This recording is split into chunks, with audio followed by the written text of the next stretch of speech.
Hello friends, happy new daily life blog को आपण मानक स्वागत। तो आज मुझे गोटे सिंबो पकोड़ी रेसिपी सेयार करने जाऊँगी। सेयार करी जमी मुझे डेली रोटीन रे अँला जूस निए, तो अँला जूस नहीं सारापर चलते ए स्टार्ट करवा। तो जितेबाला मुझे रेसिपी बने तो आगे सब जिन रेडी करनी था। तो ये मुझे किसी बेसन जीरा पकई नहीं, स्वाद हिसाब से लुण आउ टे सोडा पकई देती। ता सहित सिंब नहीं आसली। सिंबर मुझे कौन कर दुई साइड भल से तार जो सीरा थाए भल से क्लीन करदे।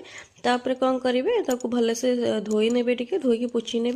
आमर जो बेसन अच्छे बेसन पुणी से मुझे कौन कर धनिया पत्र भी पकई आगे कंचा लंका आउ हल्का टिके अदा भी पकई टे बिना पियाज आमर आज हबार था से मुझे सब जिनस आड कर भल से कौन कर मिक्स करदे।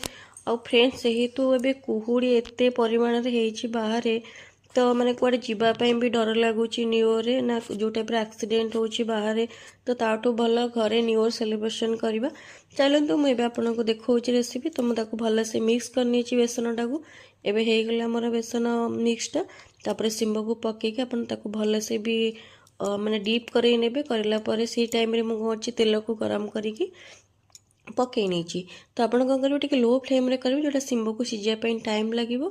और ना जब हाई देदेवे कौन हम ना पकोड़ीटा पोड़ीज कि भितर सीझी न तो टी लो फ्लेम करेंगे क्रिप्सी रिमटा भी भितर सीझी आपको खायापी भल लगे। तो फाइनाली मोर ए सॉरी सिंब पकोड़ी हो जाइए। तो आपण मैंने एमती न्यू न्यू रेसिपी करके घरे खातु। आउ जल्दी जल्दी माइट को फॉलो कर।